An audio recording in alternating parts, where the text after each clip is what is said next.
Students, हम कर रहे हैं गवर्नमेंट बजट।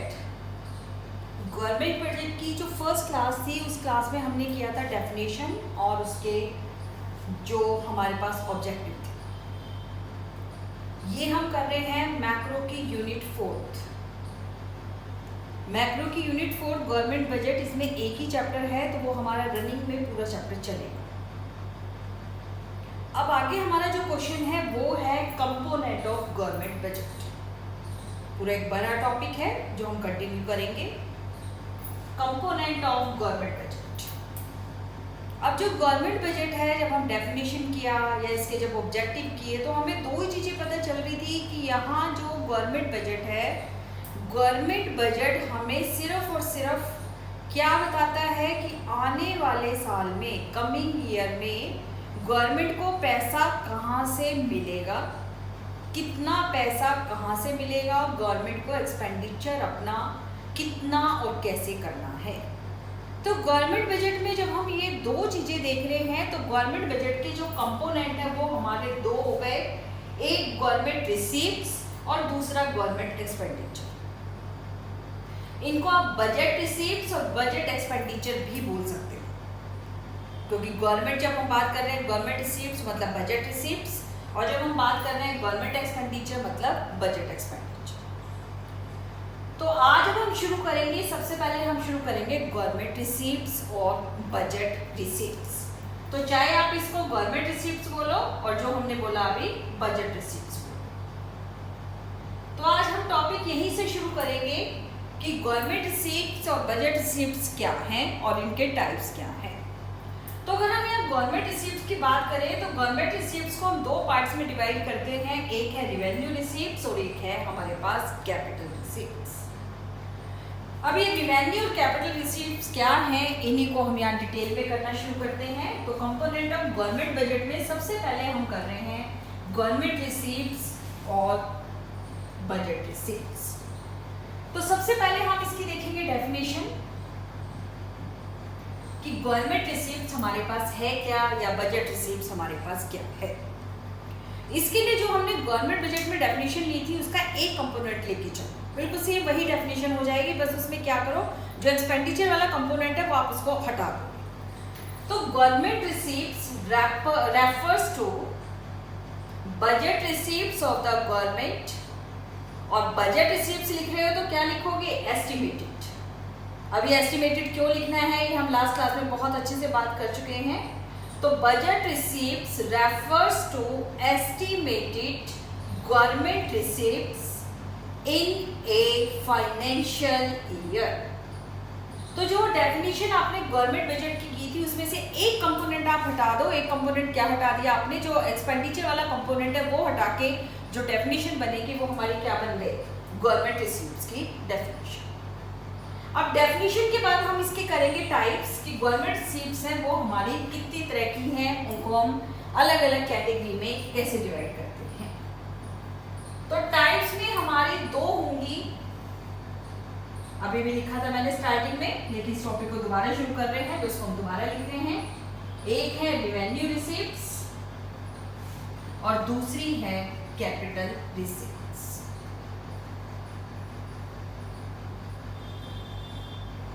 अब ये रिवेन्यू रिसीव्स और जो कैपिटल रिसीव्स हैं, इन दोनों के फीचर्स आपके बिल्कुल अलग अलग चलेंगे, बिल्कुल अलग अलग फीचर्स चलेंगे।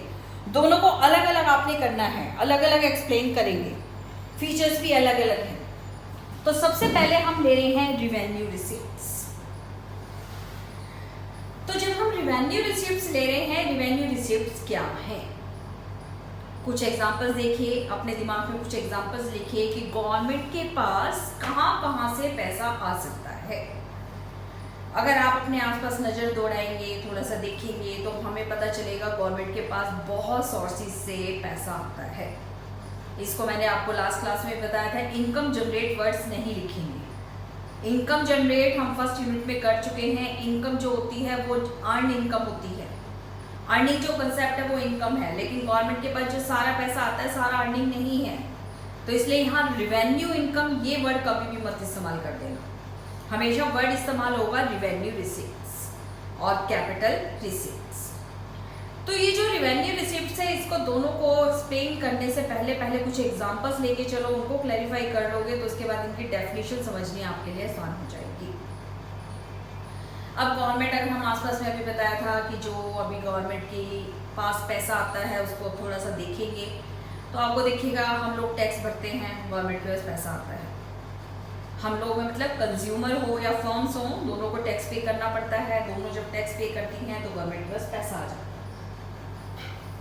जब भी आप टैक्स पे कर रहे हैं तो गवर्नमेंट के पास पैसा आ गया। और आप देखिए अब जो फाइन एंड पेनल्टीज है, इस टाइम देखिए गवर्नमेंट ने कई नए रूल्स जो हैं वो अप्लाई किए हैं, और वो जो रूल्स को फॉलो नहीं करता है उसके ऊपर फाइन लगता है, पेनल्टी लगती है।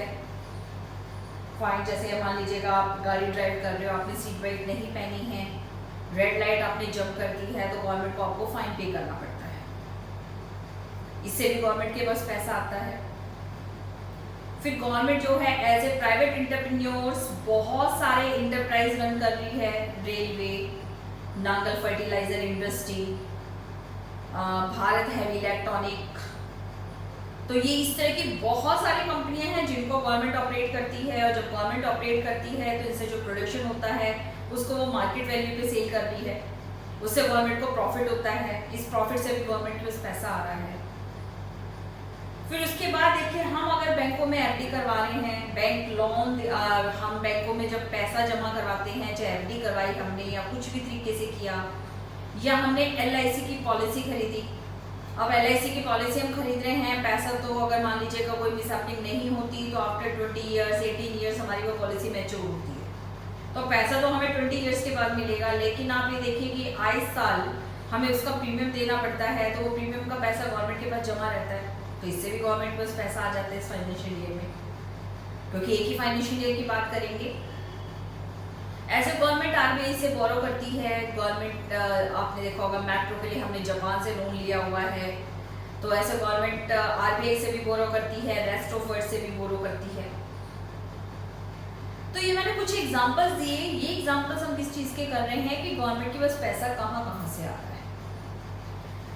अब इन एग्जांपल्स को जब आप बहुत ध्यान से देखेंगे तो एक जैसे मैंने लिया टैक्स और एक मैंने लिया बोरोइंग, दोनों से इस फाइनेंशियल ईयर में गवर्नमेंट के पास पैसा आ रहा है, लेकिन दोनों में फर्क क्या है।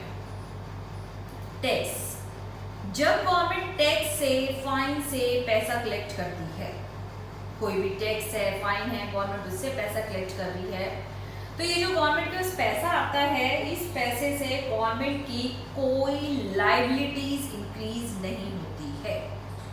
लायबिलिटीज वर्ड क्या होता है, रिस्पॉन्सिबिलिटी। जैसे अगर गवर्नमेंट किसी से बोरो कर रही है, मान लीजिएगा इस साल 2000 फाइनेंशियल ईयर 2020-21 के लिए गवर्नमेंट वर्ल्ड बैंक से लोन ले रही। इस फाइनेंशियल ईयर में तो वो गवर्नमेंट की रिसिप्ट्स हो जाएंगी, बजट रिसिप्ट्स हो जाएंगी, लेकिन जब गवर्नमेंट बोरोइंग कर रही है, उधार ले रही है, तो उसको वापस भी करना है, और उधार ले रही है तो उसके ऊपर गवर्नमेंट को ब्याज भी देना पड़ेगा, इंटरेस्ट भी देना पड़ेगा। तो अगर बोरोइंग से पैसा इकट्ठा हो रहा है तो इससे गवर्नमेंट की लायबिलिटीज इंक्रीज हो रही है, रिस्पॉन्सिबिलिटीज इंक्रीज हो रही है। लेकिन अगर गवर्नमेंट टैक्स से पैसा इकट्ठा कर रही है, टैक्स से पैसा इकट्ठा, कोई रिस्पॉन्सिबिलिटीज नहीं, कोई लायबिलिटीज नहीं। टैक्स से पैसा लिया, फिर अगले साल फिर टैक्स आ जाएगा, फिर उससे अगले साल फिर टैक्स आ जाएगा। टैक्स से पैसा इकट्ठे करने के पीछे गवर्नमेंट की कोई लायबिलिटीज इंक्रीज नहीं। ऐसे एक दूसरा एग्जाम्पल देखिए, मान लीजिएगा गवर्नमेंट अपनी कंपनी को सेल कर देती, जैसे दिल्ली में आप बिजली देखिए, बिजली डिपार्टमेंट पहले गवर्नमेंट के पास था, लेकिन फिर गवर्नमेंट ने क्या किया, उस बिजली डिपार्टमेंट को टाटा कंपनी को सेल कर दिया। अब जब टाटा कंपनी को सेल किया होगा जिस फाइनेंशियल ईयर में, उस फाइनेंशियल ईयर में गवर्नमेंट के पास पैसा तो बहुत सारा आया होगा, तो वो गवर्नमेंट रिसीप्ट है, बजट रिसीप्ट है, लेकिन आप देखिए उससे गवर्नमेंट की एसेट्स जो है वो रिड्यूस हो गई। लेकिन अगर गवर्नमेंट फाइन और पेनल्टीज ले रही है, फाइन और पेनल्टी से गवर्नमेंट के पास जो पैसे इकट्ठा हो रहा है उससे गवर्नमेंट के पास कोई एसेट्स रिड्यूस नहीं होती है। तो ये हमने दो फीचर्स देखे कि कुछ रिसीप्ट्स ऐसी हैं जो गवर्नमेंट के लिए लायबिलिटीज इंक्रीज करती हैं, और कुछ ऐसी हैं जो लायबिलिटीज इंक्रीज नहीं करती। कुछ रिसीप्ट्स ऐसी हैं जो गवर्नमेंट के लिए एसेट्स रिड्यूस करती हैं, लेकिन कुछ एसेट्स रिड्यूस नहीं करती। तो या आप कह सकते हो कुछ रिसीट्स ऐसी हैं जो इस करंट ईयर में गवर्नमेंट के पास पैसा आया और अगले करंट ईयर में गवर्नमेंट को उन वैल्यूज को कुछ नहीं करना। टैक्स है, फाइन है, इस साल पैसा आ गया, इस साल जितना पैसा आया गवर्नमेंट ने खर्च कर लिया, अगले साल उसकी कोई एंट्री गवर्नमेंट को नहीं लेके जाना। लेकिन अगर गवर्नमेंट बोरो कर रही है, इस साल बोरो हुआ, पैसा आ गया, अब ये नहीं है कि अगले साल उसकी एंट्री नहीं होगी, वो वारंट तो चलती रहेगी जब तक गवर्नमेंट उसको वापस नहीं करेगी। तो गवर्नमेंट की लायबिलिटीज तो इंक्रीज हो गई। ऐसे अगर मान लो इस साल गवर्नमेंट अपनी कंपनियों का नाम अपनी टोटल कंपनी लिस्ट में लिख रही है, कंपनी बेच दी, तो अगले साल क्या होगा, उस कंपनी को गवर्नमेंट को अपनी लिस्ट में से हटाना पड़ेगा। तो जो रिसीप्ट्स ऐसी हैं जो गवर्नमेंट के लिए ना तो लायबिलिटीज इंक्रीज करती हैं और ना ही एसेट्स रिड्यूस करती हैं। दोबारा देखिए क्या कह रही हूं, ना तो वो गवर्नमेंट के लिए लायबिलिटीज इंक्रीज करेंगी और ना ही गवर्नमेंट के लिए वो एसेट्स रिड्यूस करेंगी। ऐसी रिसीप्ट्स को हम बोलते हैं रेवेन्यू रिसीप्ट्स। लेकिन जो रिसीप्ट्स गवर्नमेंट के लिए या तो गवर्नमेंट की एसेट्स को डिक्रीज करे और या गवर्नमेंट की लायबिलिटीज इंक्रीज करे, दोनों फीचर साथ नहीं होंगे, दोनों में से कोई एक होगा। या तो गवर्नमेंट की लायबिलिटीज इंक्रीज होगी या गवर्नमेंट की जो एसेट्स है वो क्या हो जाएंगी, रिड्यूस हो जाएगी। ऐसी रिसीप्ट्स को हम बोलते हैं कैपिटल रिसीप्ट्स। जैसे आपके पास टैक्स है वो रेवेन्यू रिसीप्ट्स, बोरोइंग है वो capital receipts, fine and penalties revenue receipts. लेकिन अगर गवर्नमेंट अपनी सेल ऑफ एसेट्स वो है आपकी कैपिटल रिसीप्ट्स। तो ये जो रेवेन्यू रिसीप्ट्स और कैपिटल रिसीप्ट्स है, इनमें आपके पास 4 मार्क्स में डिफरेंस भी पूछा जा सकता है। तो डिफरेंस में आपके पास वही पॉइंट्स बन जाएंगे, लायबिलिटीज और एसेट्स। तो अगर आप डिफरेंस करेंगे तो डिफरेंस में आप base, revenue receipts, capital receipts, base में फर्स्ट पॉइंट आ गया लायबिलिटीज, रेवेन्यू रिसीप्ट्स में क्या आ जाएगा, this does not create liability for the government. Capital receipts में क्या आ जाएगा, this create liabilities for the government. Second point आप डाल सकते हो एसेट्स का। जब आप रेवेन्यू रिसीप्ट्स की बात कर रहे हैं तो रेवेन्यू रिसीप्ट्स में एसेट्स में हो जाएगा this does not reduce the assets of government, और कैपिटल रिसीप्ट्स में हो जाएगा it reduce the assets of government. 2 point बन गए डिफरेंस के। थर्ड पॉइंट नेचर, जो रेवेन्यू रिसीप्ट्स है वो होती है रिकरिंग। रिकरिंग मतलब बार बार होने वाली, टैक्स इस साल मिला फिर मिलेगा, अगले साल फिर मिलेगा फिर मिलेगा। लेकिन जो कैपिटल रिसीप्ट्स है वो नॉन रिकरिंग होती है। जैसे अगर आपने अपनी कंपनी को, गवर्नमेंट ने किसी कंपनी को सेल कर दिया तो उस कंपनी को गवर्नमेंट एक बार ही तो सेल करके रिसीप्ट्स ले सकती है, बार बार तो उस कंपनी को गवर्नमेंट नहीं बेच सकती ना। एक बार जो बेच दिया तो बेच दिया। ऐसे गवर्नमेंट जो उधार ले रही है तो वो लायबिलिटी तो एक बार क्रिएट हो गई, उसके बाद फिर वो उधार लेगी, फिर वो लायबिलिटीज क्रिएट हो जाएगी। तो जो कैपिटल रिसीप्ट्स है वो होती हैं नॉन रिकरिंग। फोर्थ पॉइंट इनके डिफरेंस का हो जाएगा एग्जाम्पल। अब मैं सारी क्लास में शुरू से एग्जाम्पल आपको बताती जा रही हूँ। रेवेन्यू रिसीप्ट्स में टैक्स है, फाइन है, पेनल्टीज है और बहुत सारे एग्जाम्पल्स भी हम करेंगे इसमें। ये नहीं है कि अभी हम यही खत्म कर देंगे, टॉपिक हमारा आगे चलेगा। तो रेवेन्यू रिसीप्ट्स के और बहुत सारे भी एग्जाम्पल चलेंगे, तो एग्जाम्पल्स में से भी कोई आप दे सकते। फिर capital receipts, borrowing and sale of assets.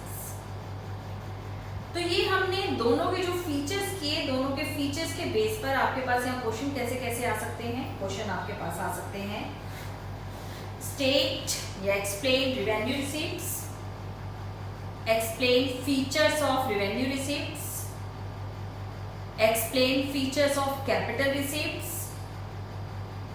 Third question, explain the difference between revenue receipts and capital receipts. तो यहाँ आपके पास जो क्वेश्चंस हैं वो कई फॉर्म में आ सकते हैं जो अभी बताया। अब इनके जो फीचर्स हैं, फीचर्स में जो डेफिनेशन आ जाएगी, जैसे अब हम रेवेन्यू रिसीप्ट्स को डिटेल में ले लेते हैं।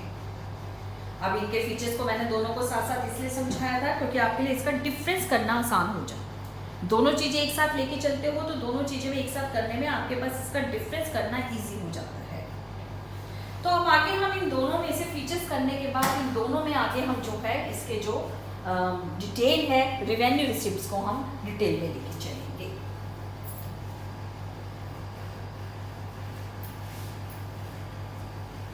हम ले रहे हैं रेवेन्यू रिसिप्ट्स। दोनों को मैंने साथ साथ इसलिए लिया था कि दोनों का डिफरेंस करना आपके लिए आसान हो जाए। सबसे पहले इसकी डेफिनेशन हो गई, डेफिनेशन अभी बताई थी, दोबारा बता रही हूँ। These are those receipts of government which neither create liability for the government nor reduce the assets of government। वही दो चीजें हैं, ना तो गवर्नमेंट के लिए लाइबिलिटीज इंक्रीज करेंगी और ना ही गवर्नमेंट की जो एसेट्स हैं वो रिड्यूस करेंगी। ये इसकी डेफिनेशन हो गई। फिर इसके फीचर्स इसके और कुछ नहीं, हम बार बार एक ही चीज को रिपीट करेंगे, फीचर्स भी दो वही हो जाएंगे कि ये जो है नाइदर क्रिएट लायबिलिटी, जो हमने डेफिनेशन में किया है वही हमारा फर्स्ट इसका फीचर बन जाए, नाइदर क्रिएट लायबिलिटी। अब ये हमारा 4 मार्क्स में क्वेश्चन आता है तो इसको एग्जांपल से क्लियर करना पड़ेगा कि जैसे आप एग्जांपल दे सकते हो कि जैसे टैक्स है, जब गवर्नमेंट टैक्स से रेवेन्यू रिसीव्स कलेक्ट करती है तो इससे गवर्नमेंट की कोई लायबिलिटीज इंक्रीज नहीं होती। Second, no reduce assets, government के लिए कोई एसेट्स रिड्यूस नहीं करती। इसको फिर हम दे सकते हैं जैसे फाइनल पेनल्टीज हैं, फाइनल पेनल्टीज जो हैं वो गवर्नमेंट के लिए कोई गवर्नमेंट के एसेट्स को रिड्यूस नहीं करती, इसलिए ये है रेवेन्यू रिसीव्स। तो क्वेश्चन आ सकता है define revenue receipts and explain the features of it. Definition करेंगे और फीचर्स को 4 मार्क्स के हिसाब से आप इसके याद करेंगे। अब इसके हम रेवेन्यू रिसीप्ट्स में भी आगे हम इसकी टाइप्स करेंगे। रेवेन्यू रिसीप्ट्स में आगे हमारी टाइप्स जो चलेंगी, रेवेन्यू रिसीप्ट्स को हम 2 पार्ट्स में डिवाइड करते हैं। एक है टैक्स रिसीप्ट्स और दूसरी है हमारे पास नॉन टैक्स रिसीप्ट्स।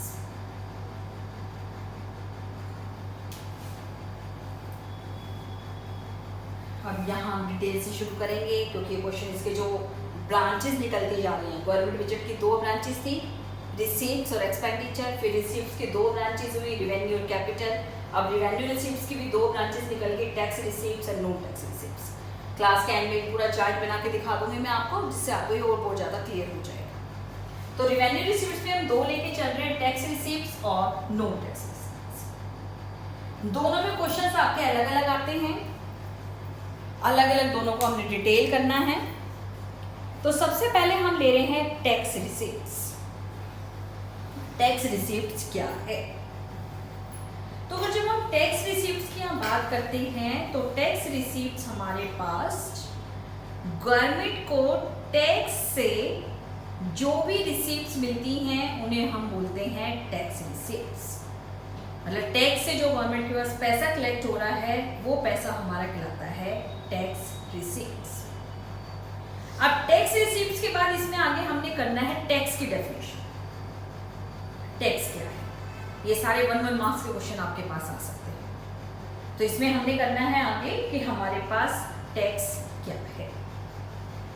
टैक्स की 1 मार्क की डेफिनेशन आ सकती है, tax is a compulsory payment made by firms and household to the government. कि जो हाउसहोल्ड गवर्नमेंट है, हाउसहोल्ड है या गवर्नमेंट है, वो टैक्स की पे जो है टैक्स हाउसहोल्ड है या फर्म्स हैं वो गवर्नमेंट को पैसा देते हैं टैक्स के रूप में। तो टैक्स जो है वो कंपल्सरी पेमेंट है। कंपल्सरी पेमेंट वर्ड हमने क्यों इस्तेमाल किया है कि टैक्स के साथ विलिंगली नहीं चलता है आपका। विलिंगली कि आप ये कहें कि हमारी मर्जी होगी तो हम टैक्स दे देंगे और हमारी नहीं मर्जी होगी तो हम टैक्स नहीं देंगे, ऐसा नहीं है। यहाँ हमारे पास टैक्स कंपल्सरी पेमेंट है, जिसके ऊपर भी टैक्स इंपोज किया जाता है उसे टैक्स की पेमेंट करनी ही पड़ेगी।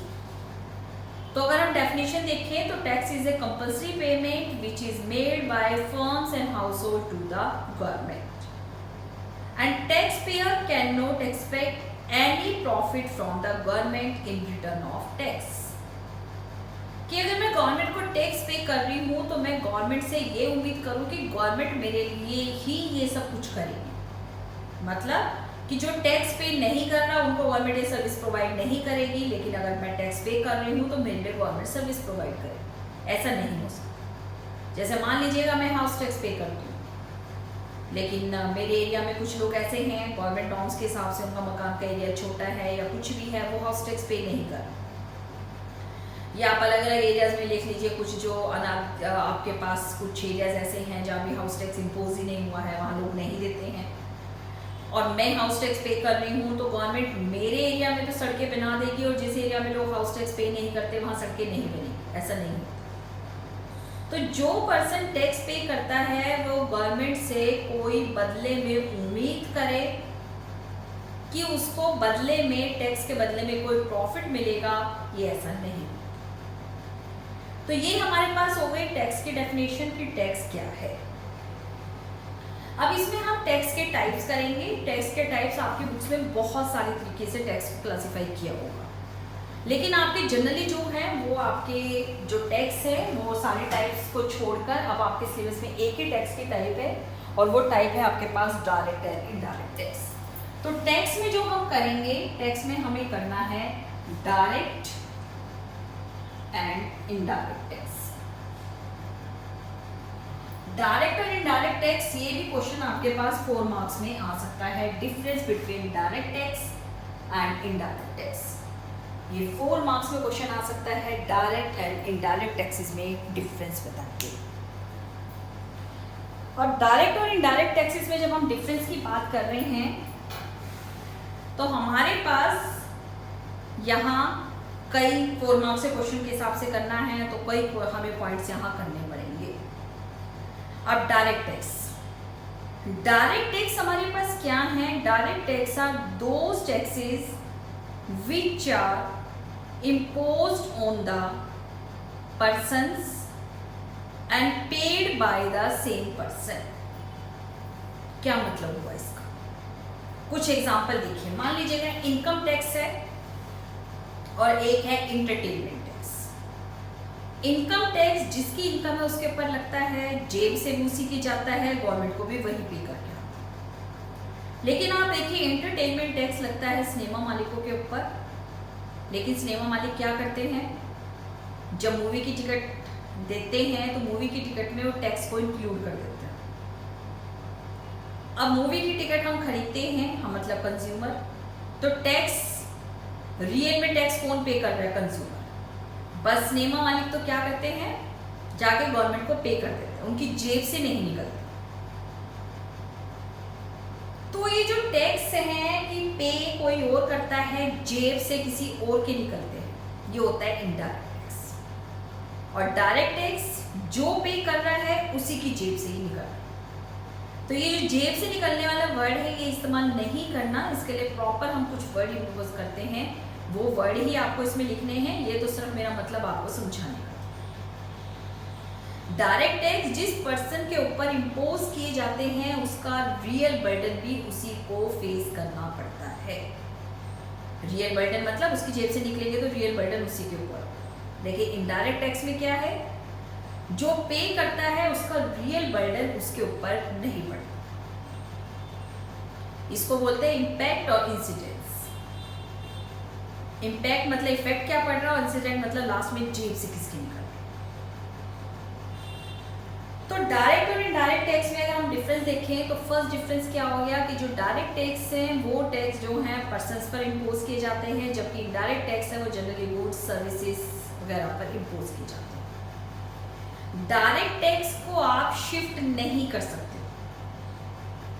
Direct taxes can not be shifted. जो डायरेक्ट टैक्स हैं उसको आप शिफ्ट नहीं कर सकते, जिसके ऊपर इम्पोज किए जाएंगे। यहाँ वर्ड IMPOS इम्पोज वर्ड इस्तेमाल कर रहे हैं। इम्पोज यहाँ टैक्स लगाना।